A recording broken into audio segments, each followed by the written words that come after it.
والفضيلة والله.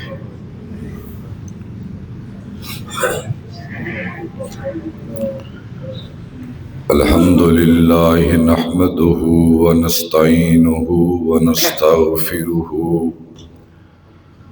ونؤمن به ونتوكل عليه ونعوذ بالله من شرور أنفسنا ومن سيئات أعمالنا من يهده الله فلا مضل له ومن يضلله فلا هادي له وأشهد أن لا إله إلا الله وأشهد أن محمدًا عبده ورسوله. اللهم صل على محمد وعلى آل محمد كما صليت على إبراهيم وعلى آل إبراهيم إنك حميد مجيد. اللهم بارك على محمد وعلى آل محمد كما باركت على إبراهيم وعلى آل إبراهيم إنك حميد مجيد. أما بعد فإن خير الحديث كتاب الله وخير الهدي هدي محمد صلى الله تعالى عليه وآله وسلم وشر الأمور محدثاتها وكل محدثة بدعة وكل بدعة ضلالة وكل ضلالة في النار. تبارك الذي جعل في السماء بروجا وجعل فيها سراجا وقمرا منيرا وهو الذي جعل الليل والنهار خلفة لمن أراد أن يذكر أو أراد شكورا. وعباد الرحمن الذين يمشون على الأرض هونا وإذا خاطبهم الجاهلون قالوا سلاما. والذين يبيتون لربهم سجدا وقياما والذين يقولون ربنا اصرف عنا عذاب جهنم إن عذابها كان غراما إنها ساءت مستقرا ومقاما. صدق اللہ مولانا العظیم. برکت والی ہے وہ ذات جس نے آسمان میں برج بنائے اور آسمان پر ایک چمکتا ہوا سورج اور دمکتا ہوا چاند بنایا، جس نے رات کو دن کے پیچھے اور دن کو رات کے پیچھے لگایا. اس میں نشانی ہے ہر اس بندے کے لیے جو نصیحت حاصل کرنا چاہتا ہے. رحمان کے پسندیدہ بندے وہی ہیں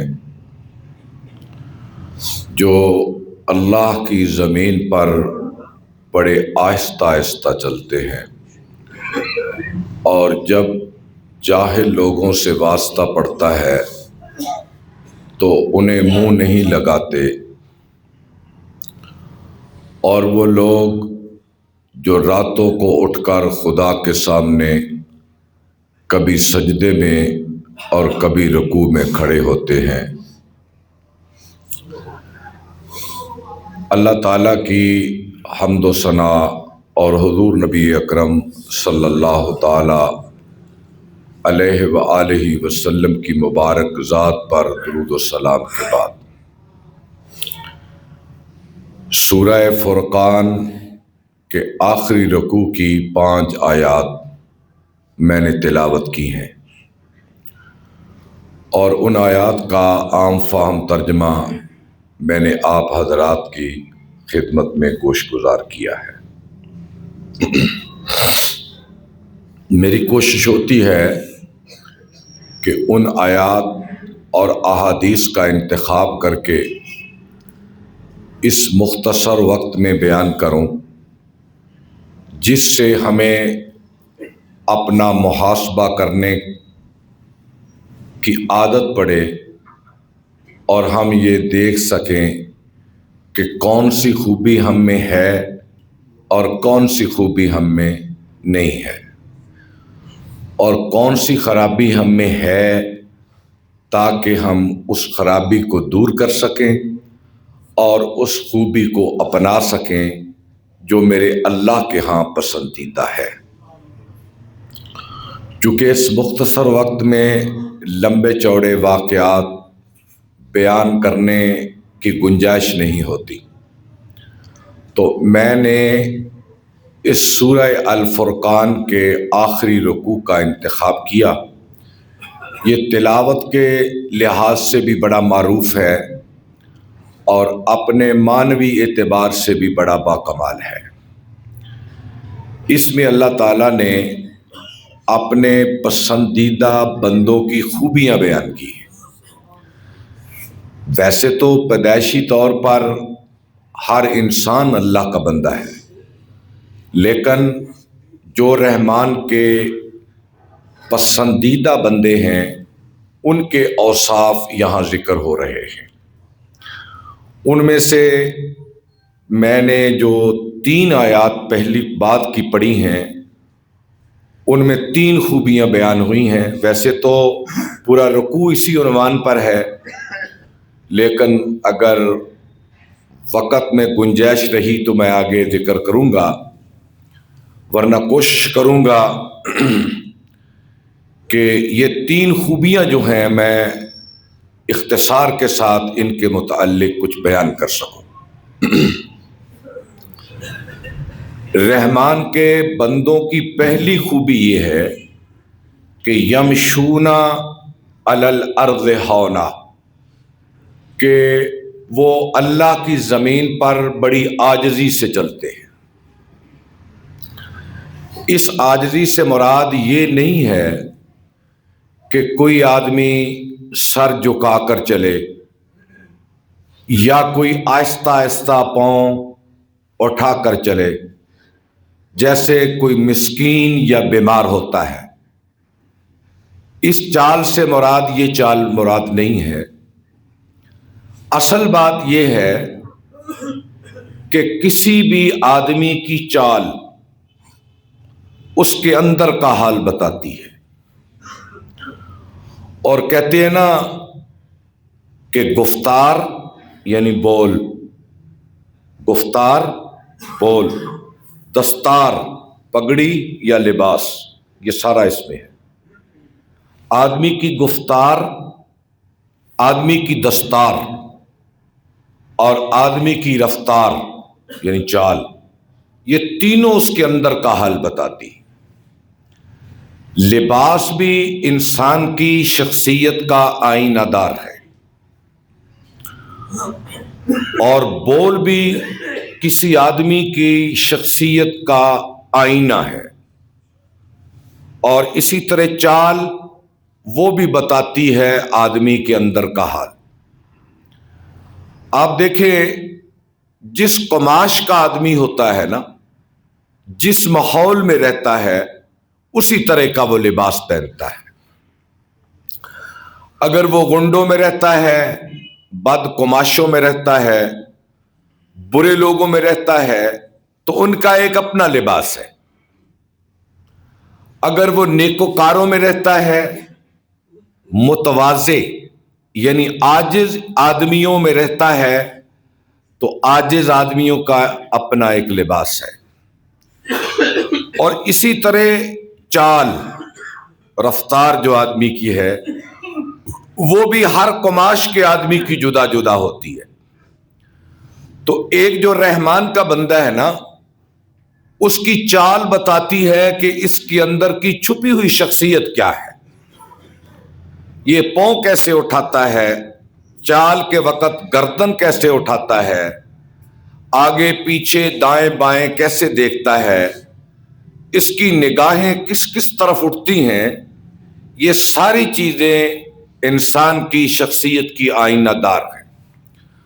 اور رحمان کے بندوں کی جو چال ہوتی ہے نا، اس سے ہی پتہ چل جاتا ہے کہ یہ خدا ترس آدمی ہے، یہ اللہ والا ہے، یہ دنیا میں فساد نہیں چاہتا، یہ امن کا دائی ہے، یہ لوگوں کے لیے آسانیاں بانٹتا ہے، لوگوں کے لیے مشکلات پیدا نہیں کرتا۔ اور یہ جو آہستہ آہستہ چلنے کا ذکر ہے نا، اس سے مریل چال جو ہوتی ہے نا، بعض آدمیوں کی اس چال کے اندر بھی غرور ہوتا ہے۔ مسکینی کی چال جو چلتے ہیں نا، ان کے اندر تقوی کا غرور ہوتا ہے، یا تقوی اور پرہیزگاری کی نمود و نمائش ہوتی ہے کہ عجب سی ان کی کیفیت ہوتی ہے۔ وہ سمجھتے ہیں کہ ہماری اس چال کو دیکھ کر لوگ سمجھے کہ بڑا دیندار ہے، بڑا پاک باز ہے، اور بڑا اللہ کے قریب ہے، اللہ سے ڈرنے والا ہے۔ حضرت عمر رضی اللہ تعالی عنہ کے دور خلافت میں وہ مدینے کے ایک بازار میں جا رہے تھے، کیا دیکھا کہ ایک آدمی، اس نے سر ڈھانپا ہوا ہے، گردن جھکائی ہوئی ہے، اور آہستہ آہستہ پاؤں اٹھا کر بیماروں کی طرح چل رہا ہے۔ آپ اس کے پاس گئے اور آپ نے پوچھا کیا تو بیمار ہے؟ اس نے کہا جی نہیں، تندرست ہے۔ جی ہاں، تو ایسے کیوں چل رہے ہو؟ پیچھے سے انہوں نے درہ مارا، کوڑا مارا، اور کہا سیدھا ہو کر چل، تیری اس چال کے اندر بھی مجھے غرور نظر آتا ہے۔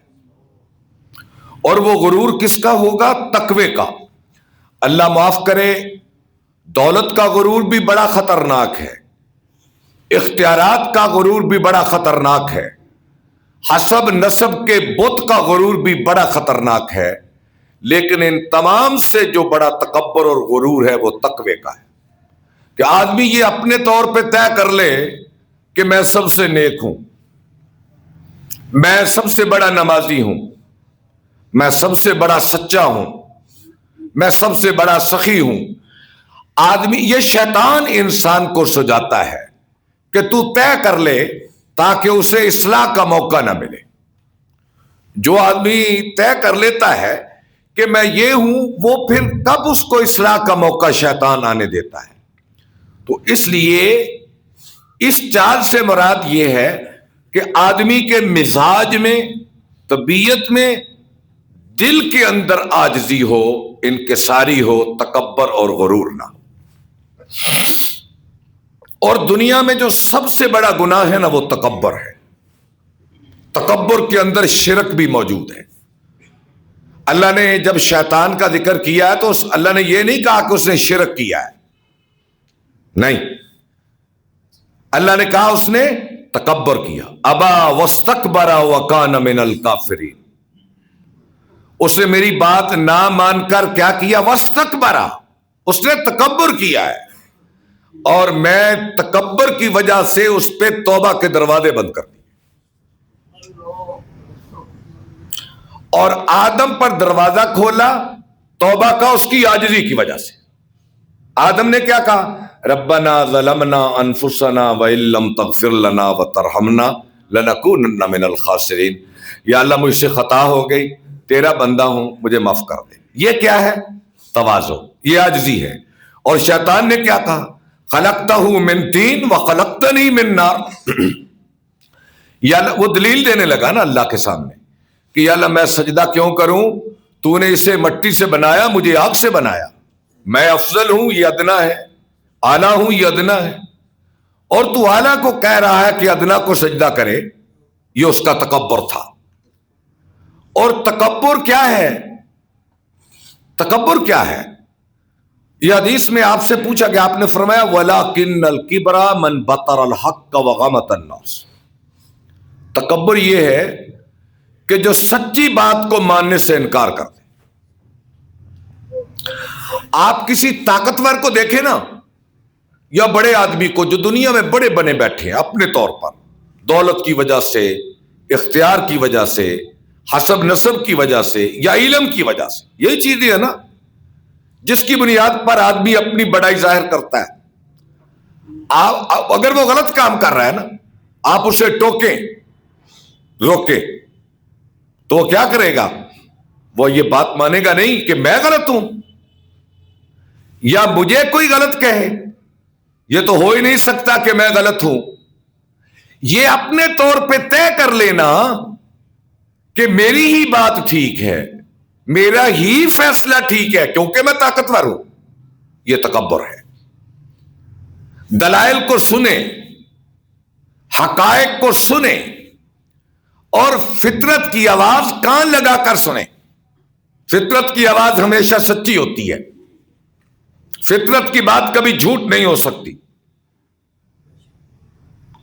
انسان کا دل بتاتا ہے کہ یہ بات غلط ہے، لیکن متکبر آدمی کے عقل پہ بھی پردہ ہوتا ہے، اس کے دل پہ بھی پردہ ہوتا ہے. وَغَمَتَ النَّاسِ، حق بات مانے نا، لوگوں کو حقیر سمجھے، یہ تکبر ہے. اللہ کی حق بات تھی نا شیطان کے لیے کہ بھئی سجدہ کر، اس نے نہیں مانی اور اس نے آدم کو حقیر سمجھا اپنے آپ سے. اسی بات پہ مردود ہے، وہ اسی بات پہ مردود ہے نا. تو اس لیے یہاں سے مراد جو رحمان کے بندے زمین پہ آہستہ چلتے ہیں، ترجمہ کیا ہے کہ ان کے اندر تواضع ہوتی ہے، ان کے اندر تکبر نہیں ہوتا، ان کے اندر غرور نہیں ہوتا. وہ لوگوں کو اپنے سے ادنا نہیں سمجھتے، اپنے سے ہلکا نہیں جانتے. وہ سب کو اللہ کے بندے سمجھ کر ان کا عزت اور ان کا احترام کرتے ہیں اور اپنی نفی کرتے ہیں اور اللہ کو سب سے بڑا مانتے ہیں. یہ ہے مراد زمین پر آہستہ آہستہ چلنے کے. اور رسول اکرم صلی اللہ علیہ وسلم کی چال کے متعلق علامہ شبلی نعمانی رحمت اللہ علیہ نے لکھا ہے، آپ جب پاؤں اٹھاتے تو بڑی مضبوطی سے اٹھاتے. آپ کی چال کمزوروں کی طرح نہیں تھی، سست آدمیوں کی طرح نہیں تھی.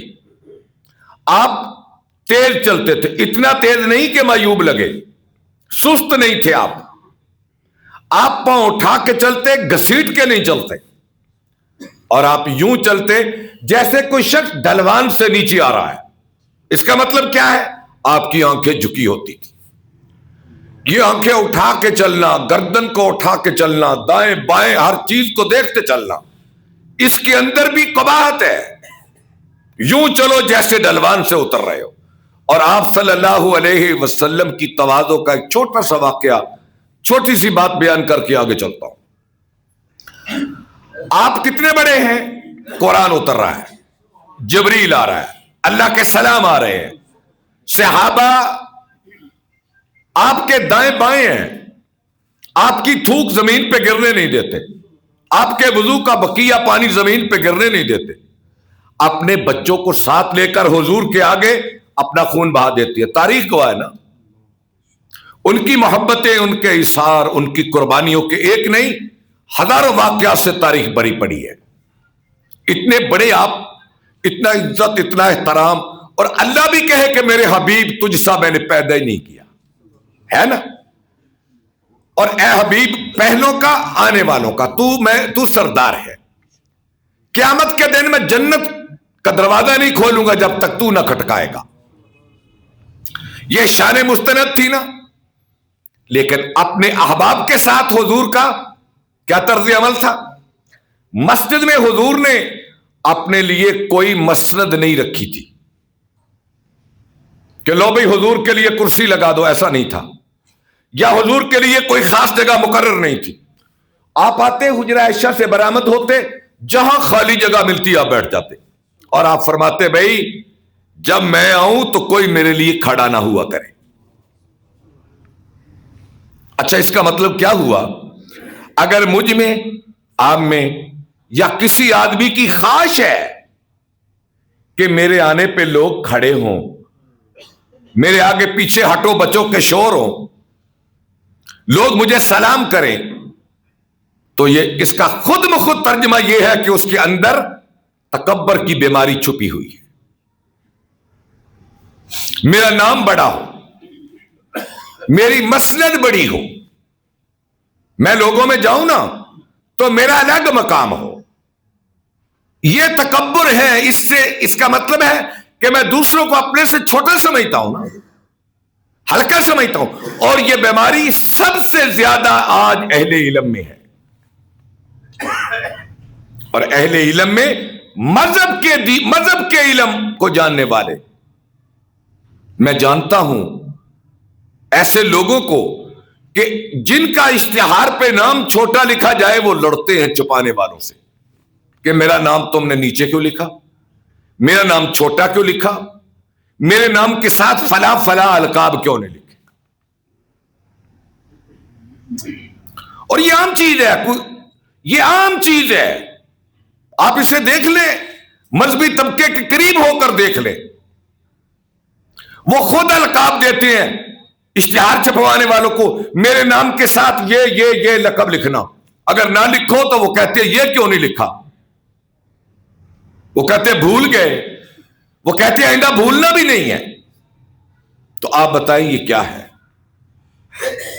حضور صلی اللہ علیہ وسلم منع فرماتے میرے آنے پہ کوئی کھڑا نہ ہو. اور آپ جب کسی قافلے میں نکلتے نا، آپ صحابہ کے پیچھے پیچھے چلتے، صحابہ کو آگے چلاتے، آپ پیچھے، اور پیچھے چلتے کیا کرتے؟ کوئی گری پڑی چیز ہوتی تو اٹھا کر اس گھر میں پھینک دیتے جو گھر قریب ہوتا، اور آپ کا گمان ہوتا کہ یہ اسی گھر والے کی چیز نظر آتی ہے. آپ اندازہ کریں یہ اللہ کے نبی ہمیں سکھا کر گئے. جب یہ مزاج ڈیولپ ہوگا، بڑھے گا، ارتقا پائے گا، تو فساد ہو سکتا ہے، معاشرے میں بد امنی ہو سکتی ہے، جھگڑے ہو سکتے ہیں. نہیں ہو سکتے. جب میں کہوں گا تم بڑے ہو، بھئی میں چھوٹا ہوں، تم عزت دار ہو میرے مقابلے میں، میری عزت کم ہے، آپ کی زیادہ ہے، تو عزت دینے سے عزت واپس آتی ہے نا. جب آپ طے کر لیں گے کہ میں تو ہر ایک کی توہین کروں گا اور ہر آدمی کے ذمے ہے میری عزت کرنا، تو کبھی عزت نہیں پاؤ گے. آپ ایک سفر پہ جا رہے تھے، راستے میں پڑاؤ ڈالا اور کھانے پکانے کا وقت آیا، تو ایک صحابی کہنے لگا یا رسول اللہ اس بکری کو میں ذبح کرتا ہوں. ایک نے کہا اس کی کھال میں اتارتا ہوں، ایک نے کہا ہنڈیا میں پکاتا ہوں. تو آپ نے فرمایا میں بھی تو تمہارا ہم سفر ہوں، میں بھی تو تمہارا ہم سفر ہوں، میری بھی کوئی ذمہ داری ہے. آپ نے فرمایا بھائی تم اپنا اپنا کام کرو، میں جنگل سے لکڑیاں اکٹھی کر کے لاتا ہوں. اور پھر آپ نے فرمایا اے میرے اصحاب میں جانتا ہوں کہ میرے حصے کا کام بھی تم کر دو گے، میرے حصے کا کام تم کرو گے اور خوشی سے کرو گے، لیکن میں نہیں چاہتا کہ میں اپنے ہم سفروں میں اپنے آپ کو ممتاز کر لوں، بڑا کر لوں. نہیں. آپ اٹھے، جنگل میں گئے، لکڑیاں جمع کی، گٹھا بنایا، کندھے پہ رکھا اور لا کر ان کے سامنے رکھ دیا. ھذا رسول اللہ، یہ اللہ کے رسول ہے. آپ نے تو کوئی توہین محسوس نہیں کی، کوئی خفت، کوئی ہلکا پن محسوس نہیں کیا، بلکہ یہ آج 1450 برس بعد میں ممبر پہ کھڑے ہو کر حضور کی شان میں یہ واقعہ بیان کر رہا ہوں. ان کی اس سے شان اوپر ہوئی ہے. جب لیڈر ایسے ہوں، قیادت ایسی ہو، رہبر ایسے ہوں، تو پھر مقتدی صحابہ جیسے ہوتے ہیں. جب رہبر ایسے ہوتے ہیں، جب لیڈرشپ کا فقدان ہوتا ہے نا دنیا میں، لیڈرشپ کا، رہبروں کا، رہنماؤں کا، تو پھر مقتدی ہم جیسے ہوتے ہیں. اور بلکہ ایک دن حضرت سعد آئے، تو آپ نے فرمایا قوموا لسیدکم، میں بھی اٹھتا ہوں، تم بھی اٹھو، اس کا استقبال کرو. آپ صحابہ کے استقبال کے لیے کھڑے ہو جاتے ہیں. اچھا، جس صحابی کے استقبال میں رسول کریم کھڑے ہوئے ہوں گے، بھلا وہ کبھی حضور کا ساتھ چھوڑ سکتا ہے؟ تو یہ وہی ساتھ تھا جس نے کہا یا رسول اللہ اگر آپ ہمیں کہیں نا اس سمندر میں چھلانگے لگا دو تو ہم آپ کی محبت میں چھلانگے لگا دیں گے. اگر تم کہو کہ آگ سے لڑ جائیں گے ہم آگ سے لڑ جائیں گے, اور ہمارے بیوی بچے آپ پہ قربان ہو جائیں گے. یہ بدر کی جنگ کے ابتدائیے میں انہوں نے حضور سے کہا. خیر یہ مضمون تو بڑا لمبا ہو جائے گا کہ آدمی کے مزاج میں تکبر نہ ہو, رحمان کے بندے میں تکبر نہیں ہوتا, اکڑ نہیں ہوتی, ضد نہیں ہوتی. اور ایک جملہ کہوں گا, یاد رکھیں, اکڑ کا نتیجہ آخر خدا کی پکڑ ہوتی ہے. اکڑ کی انتہا آخر خدا کی پکڑ ہوتی ہے. آپ دیکھیں نا, وہی پانی تھا نا جس سے موسیٰ گزر کے گئے, وہی پانی تھا نا, اور اس کی قوم گزر کے گئی, اور وہی پانی تھا جس میں فرعون ڈوبا. پانی تو وہی تھا, لہریں بھی وہی تھی, موجیں بھی وہی تھی, دریا بھی وہی تھا, لیکن ایک سلامتی کے ساتھ نکل گیا, ایک ڈوب گیا. کیا ہوا؟ وہ عاجز بن کے نکلا تھا, یہ متکبر بن کے نکلا.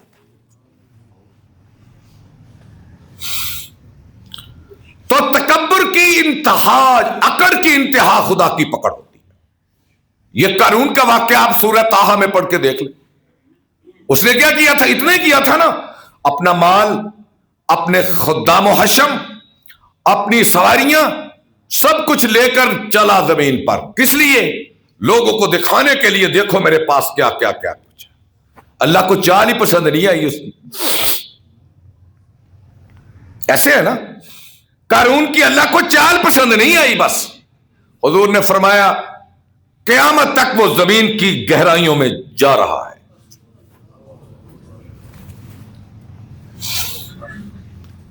اللہ کی پکڑ آ گئی نا. تو اس لیے اگر کہیں آپ کی طبیعت مزاج اندر سے اٹھے نا کہ میں انا میں, تو فرعون نے کہا تھا نا میں, وہ یہی کہا تھا اس نے.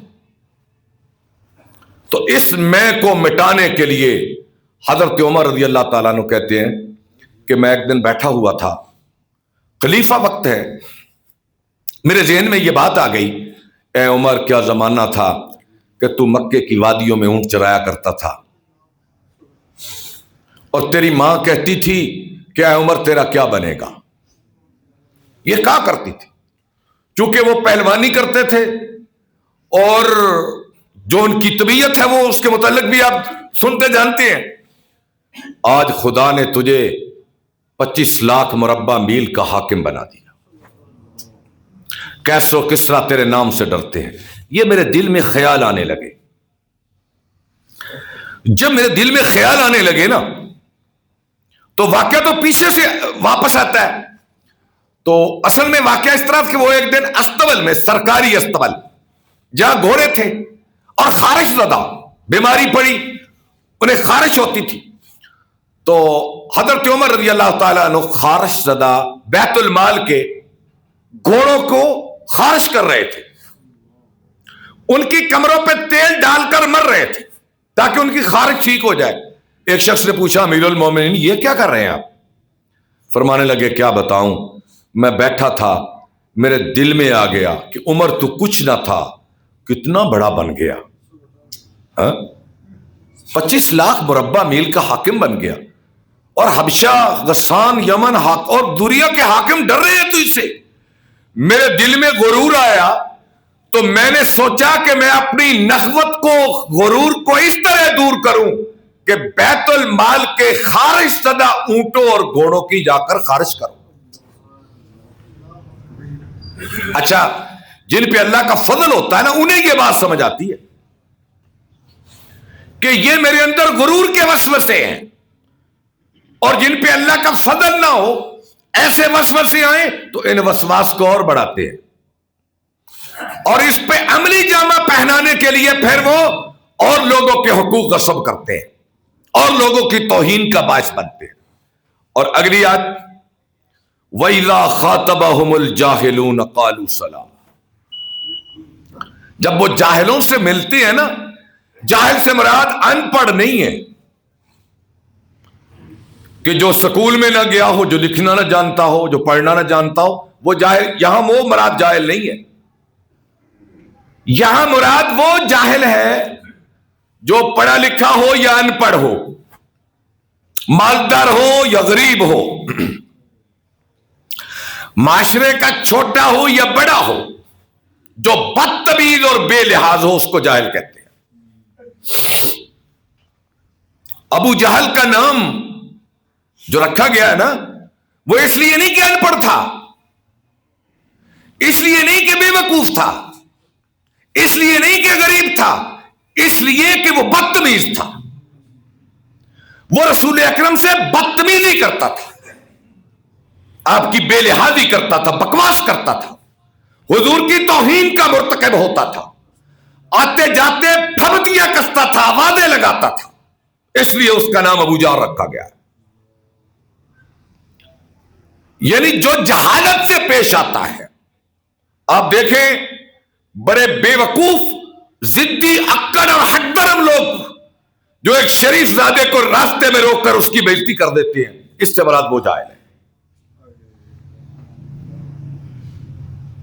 اور آپ نے ایک دعا کی تھی اللہ سے، اللہم انی اعوذ بک من ان اجہل او اجہل. یا اللہ میں تیری پناہ مانگتا ہوں کہ میں کسی سے جہالت سے پیش آؤں یا کوئی مجھ سے جہالت سے پیش آئے.